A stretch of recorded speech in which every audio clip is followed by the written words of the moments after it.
What's up, y'all? Hit the like if you're new. Hit the subscribe. Um, if you happen to see this, please. So, if you're in New York or you keep in touch with politics in New York, they finally forced Cuomo to resign. I didn't think he was going to do it. I thought he was going to stick to his guns, but apparently, the reasons he said, which I don't know, makes sense, or maybe it's just something nice to write on paper. Um, he said that it will go into this whole long legal battle, and it's going to cost taxpayers money, and just drag on and drag New York in the dirt, drag him in the dirt, drag money in the dirt. So instead of doing that, he just decided to resign. This situation, by its current trajectory, will generate months of political and legal controversy. That is what is going to happen. That is how the political wind is blowing. It will consume government. It will cost taxpayers millions of dollars. It will brutalize people. The State Assembly yesterday outlined weeks of process that will then lead to months of litigation. Time and money that government should spend managing COVID, guarding against the Delta variant, reopening upstate, fighting gun violence, and saving New York City. All that time would be wasted. And I would never want to be unhelpful in any way. And I think that given the circumstances, the best way I can help now is if I step aside and let government get back to governing. And therefore, that's what I'll do. Because I work for you. And doing the right thing is doing the right thing for you. I'm not going to speak much on it because I didn't really, to be honest, I didn't really follow it too much because, you know, the whole Me Too kind of story has gotten monotonous now. And to me, it's still a bunch of hearsay, even if there is some investigation. I believe it's always behind. It's always some ploy behind it. It's just a ploy to destroy a man's career. Now, I'm not saying that it didn't happen. It couldn't happen, but I'm saying like, why? Why now? This man has had a long political career. His father was governor for 3 terms. He made it to governor. Um, he's a lawyer. He was excuse me. He was the director of, excuse me, homeless the homeless committee, or I can't remember the exact organization he was head of under David Dinkins. He had a lot of different accolades under his belt, so he had a long-standing political career. Um, Not even in the shadows of his dad, is in his own right. So why, at 60 something years old or 60 years old, is he getting accused of all this harassment? Why? Um, he's been serving since 2011, so he's been governor for 10 years now. So he's been getting reelected. Um, I wouldn't say he's been a bad governor. I didn't agree with a lot of his stances. I feel like a lot of his stances were more conservative than liberal, and I think that's part of the reason why him and De Blasio bumped heads. I mean, because they known each other for a long time too. In fact, at one time they was tight, but since De Blasio became mayor and he's already was governor, they've been bumping heads. So Yeah, I don't know why all of a sudden there's this thing. So when somebody has a long standing career and then they up in age and things like that, it just kills me how um all the out the woodworks all these allegations come out. Like where were you before, and what happened when it first happened. I mean, and I know people will say, well, they were scared to speak out, and things happen. They worry about their career and things like, that's true. I mean, that's even for anybody. That's for any Joe Smo. They like you scared to speak out, and a lot of times because you have a livelihood, you have to pay bills, you have mouths to feed. It's understandable, but at the same time, you do have laws backing you. There's a lot of sexual harassment laws backing you, and this has been in place for many years. So, um, it should give you a little bit of a standing, a little bit of confidence to go ahead and come out with your story if it is true. That's what, to me, um it kind of diminishes the story, and it kind of relinquishes the truth of the story, in my opinion, when you wait years upon years to come out with your stories, and you wait until somebody's at the pretty much at the height of their career to come out with these stories. So I feel like it's just a ploy. Maybe he pissed the wrong person off, and they said, "Hey, I'm going to end his career. All I got to do is sit there and pay a bunch of women to sit there and say this." Now that's just a theory, so don't quote me on that. Don't say, "Oh well, he said this and blah blah." I'm not saying it as fact. I'm just throwing it out there. I'm throwing out a scenario because it does happen, and it happens often. And it's too bad it happens, because now it becomes the boy who cried wolf. Because when it actually does happen, people will not believe, because they've been crying wolf so much. So that's the problem with that. Um, in the meantime, the lieutenant governor is going to take over. I had the name, I forgot it. I'll put it in. The lieutenant governor is going to take over for the time being, and I guess when the seat is up, then she will have to fight for re-election, or somebody else will take the seat. But for now, she's going to take over, and Cuomo is going to retire, I guess. They pushed him. I mean, because at one point he was like, I'm not standing down. I'm not resigning. I stand firm, with my innocence. I'm a 60-year-old man. Why what I look like doing this kind of stuff, you know? But I guess behind the scenes they really got to him, and he said, you know what? I'm not even going to drag this through. I'm not even going to keep fighting it. I'm just going to let it go. So it's been announced today, and now he's gonna let it go. He's gonna resign, effective 14 days from now. So that's that's very fast. So effective 14 days from now, somebody else will be making all the decisions for the state of New York, and of course, De Blasio will still be making the decisions locally, for the city of New York, until his seat is up. Because his seat is up, um, soon.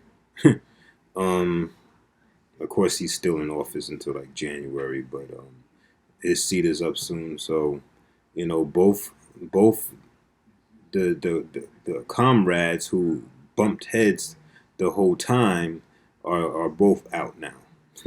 So one sooner than the other, but they're both out now. So it's been a minute since I talked about politics, because I try to get on topics that will try to build this page, but even those topics is not doing it. I don't know, but because that's what I think I really want to. Well, not I think I know I want to talk about is more of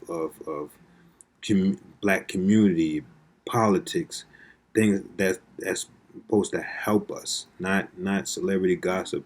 Even though I tried to tie in um I tie in lessons for our people with these things because there's a lesson to be learned with everything. So even if you take a little celebrity gossip, if you really break it down, there's a lesson to be learned in it. So I mean, it's nothing. So once the page finally does grow, I will do I'll do a balance of both. But what I really want to talk about is community stuff. I want to talk about politics, but that doesn't get a lot of clicks. Let's be honest. That doesn't get a lot of likes. Doesn't get a lot of shares. Because especially because black, the the woke folk don't really believe in voting, even though they're part of a system that involves that. So it is what it is. But nonetheless, I'm still gonna advocate for it. But as I advocate for it, what I will also advocate for is we gotta sit there and ask for tangibles. You can't just vote just to vote. You can't vote just because the person is Democratic. Ask for tangibles, and when you ask for tangibles and they say they're gonna give you the tangibles, then you make sure they do it, or you vote their ass out. Simple as that. Right? So, off of the politics and back onto your celebrity stuff that you love.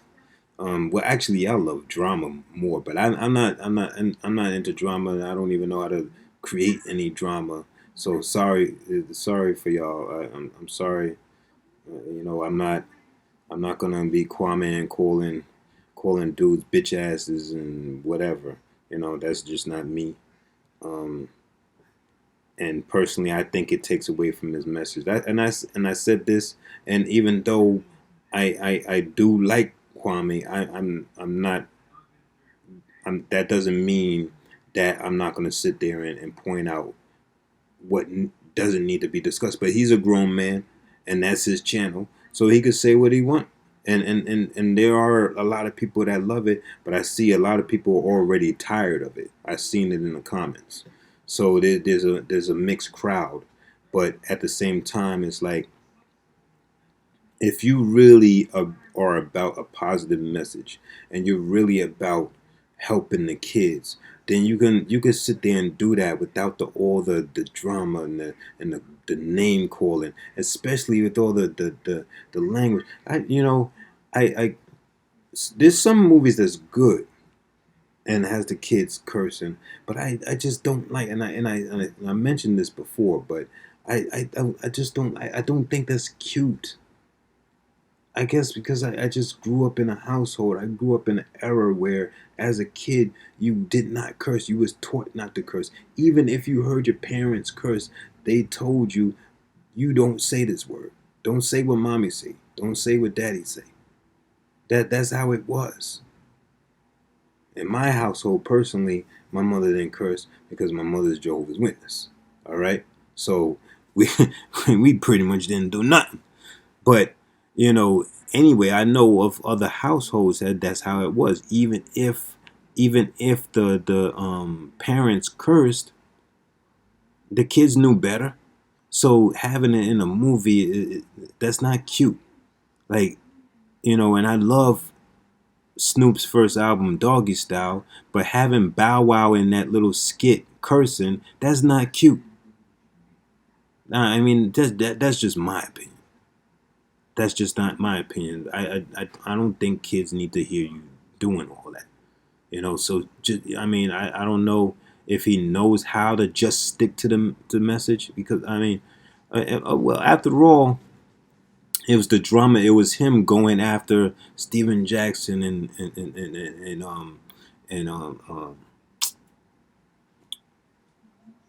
pretty Ricky mother, Matt Barnes and going after the go along get along game. That's what built his channel in the first place, because it went from wherever it was to hundreds of thousands of subscribers. So I mean, after all, when that's what builds your channel, you have to pretty much feed them what they want in order to keep them going, right? So I guess that's what he does, right? Anyway, so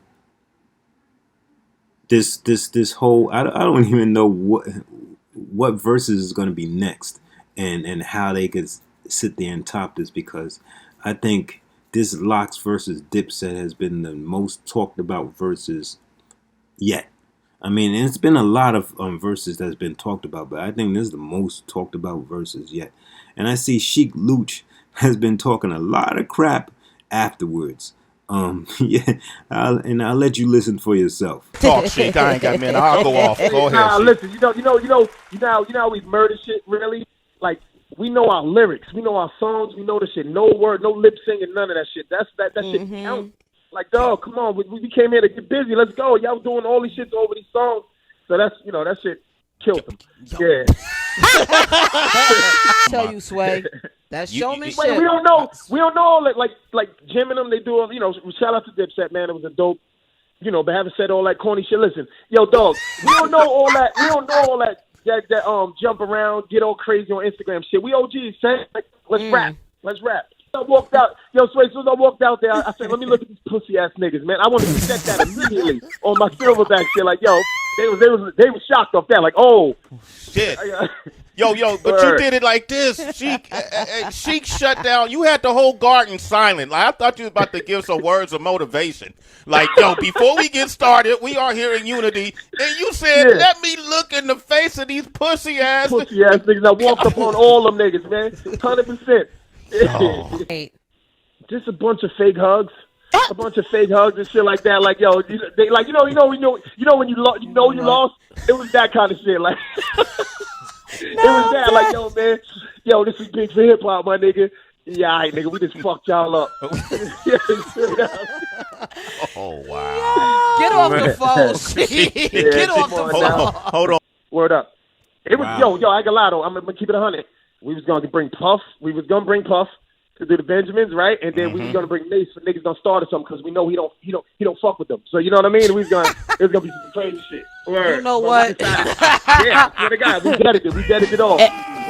Word. That's another thing. Like, we a group. The Locks is a group. Dipset isn't a group, if you ask me. Like Cam and Jim, and Cam was rapping back then with like Gruff and Mace and Big L, and them kind of like, you know what I'm saying? Jim wasn't rapping, and then Jewels came later. They ain't a group. They just put motherfuckers together to go against us.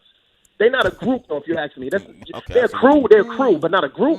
Okay. Wow. Right, Sway? They're not a rap group. Yeah, they I see come what in you as mean. a group. The individuals That's who form true. they're like a collective, a crew. Yeah, Yeah. That's a good point, man. I mean, that's in the history, but yeah, he been talking a lot of crap, and I guess rightfully so. And it's funny because I don't know. To me, I don't watch too many interviews, and I don't listen to too many podcasts with stars on it, whatever. But I mean, to my knowledge, he's like pretty much like the quietest one out of the group. But the quietest one out of the group has been talking the most junk ever since this verses. And then I don't want to say the least successful. I in my opinion, he's the least slept on. But people love Jada, and rightfully so. Jadakiss he's a monster with wordplay. That's why it was a great matchup between him and Fab, because him and Fab are both masters at wordplay. In some cases, I think Fab a little bit more than Jada, but they're both masters at wordplay. And Styles, he's just raw with it, and he has a little wordplay too, But Sheik, he's in a class by himself. But people love Styles and Jada, especially when Styles and Jada are going back and forth on the same verse, they're going bar for bar. That's usually their routine. That in fact, well, back in the day, that was their routine. They would go bar for bar on the same verse, and that's how they would pretty much tag team in the song. And people got used to that. So it was either Jada on a track or Jada and Styles on a track, and then sometimes you have the whole Locks on the track, or maybe you even have just Chic on the track. I mean, it's rare, but I think he was pretty much slept on. I mean, he has some skills. Maybe not as prominent as Jada and Styles, but he has some skills. But anyway, I see him as the quiet one, and he had the most to say after the thing. He pretty much saying things like you heard him saying things like Dipset was never really a group. There was a bunch of people put together. The Locks is a group. They was just a bunch of people, and it really shows because Dipset, behind the scenes over the years, they done had a lot of infighting. They had a lot of beef with each other because of egos. And I don't even know how they even have the egos because they're just straight garbage anyway. How you have an ego, when all y'all garbage, but it is what it is, right? But yeah, I thought that was funny. I really thought that was funny.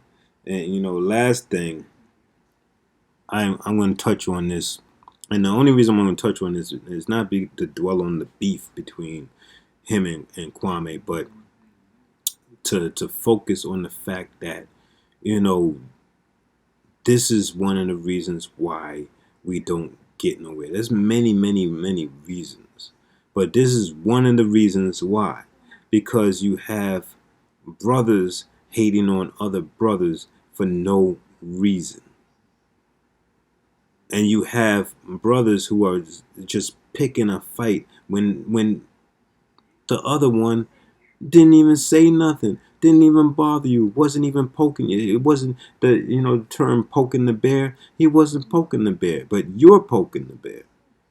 And so I'm talking about Tommy Sotomayor, or however you say his name, because some people say Tommy Sotomayor, some people say Tommy Sotomayor. Like you have to really emphasize the your, you know what I'm saying? So,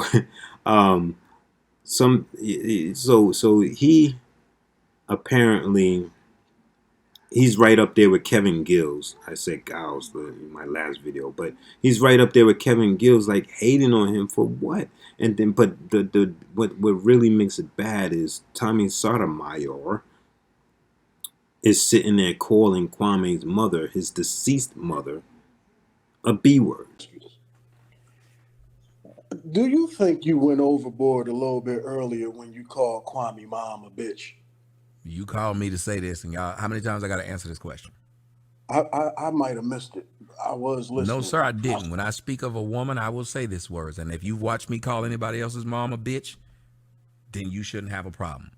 Either have a problem when I call a woman a bitch or don't. You only got two choices in that one. Do you understand this? You either don't like when a woman is called a bitch or you do. You either don't accept. You didn't hear me. You either accept when a woman is called a bitch or you don't. Every woman I've called a bitch on my show, guess what she was? Somebody's mom. He watched me call several mothers bitches. What makes his mother different than someone else's?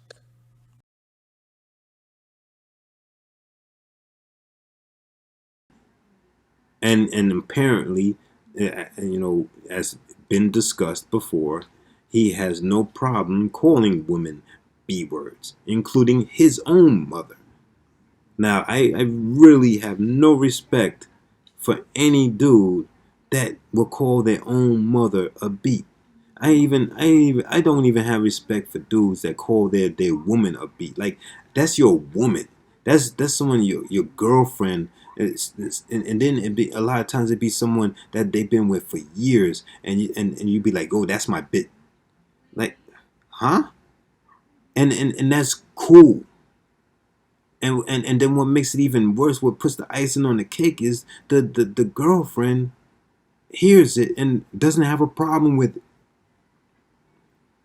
But that's the culture that we grew up with, because we so used to hearing it in the songs and and people like me preach about not saying the N word, not saying the B word.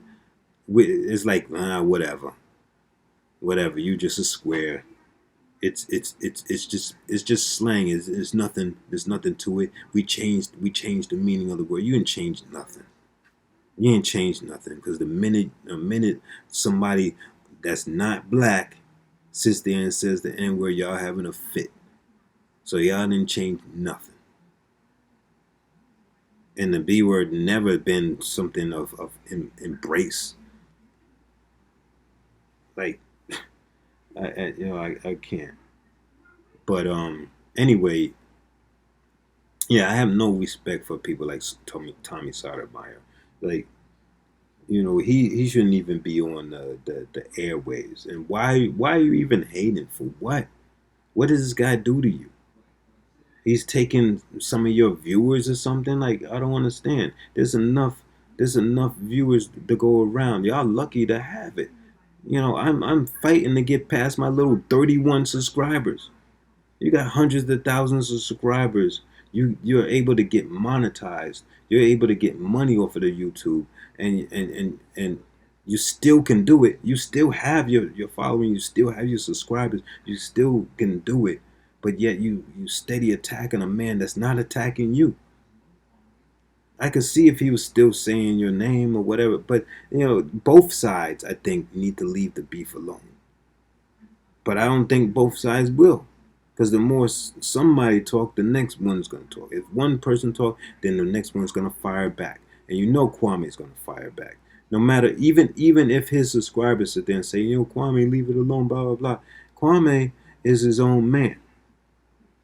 And I know he considers himself an alpha man. So I know if he's an alpha male, he's gonna just do what he wants to do. And he's not going to stop until he wants to stop. It doesn't matter about the subscribers, say. He might respect their opinion, but at the end of the day, he's going to say how he wants to say it. There's been plenty of people that sit there and say he goes away from his message. He would get a lot. He'd probably get a lot more subscribers if he didn't curse so much and this and this and that. But has he changed that? No. No, he hasn't changed that. So I think both sides need to just they need to squash whatever this little YouTube beef is, or maybe they're in cahoots with each other, because that's how that's how they do in the rap game, create these beefs and whatever, and the next thing you know, they going on tour together, they doing an album together. Yeah. So maybe on the low, they creating this to keep their views up, because they know y'all like drama. They know the YouTubers out there love drama. And I mean, not to sound condescending or anything like that, but I think that's sad. I think that is a representation of you having no life, or being miserable in your life. So you thrive off of seeing other people miserable. Just a thought. There's a lot of people putting positivity out there and really want to do something, but you're not paying attention, and that's a shame to me. But who am I, right? Anyway, I'm gonna leave y'all on that. Please like, share, subscribe if you're new. Tell people if you look through my videos. If you see any content that you can resonate with, just subscribe. You ain't gonna watch all the videos. That's it. Subscribe and turn on your notifications. Yeah, you don't have to watch all of them. You don't even have to, I won't even ask you to share. You know? Just subscribe. Tell some people to subscribe. You know, whatever, Peace.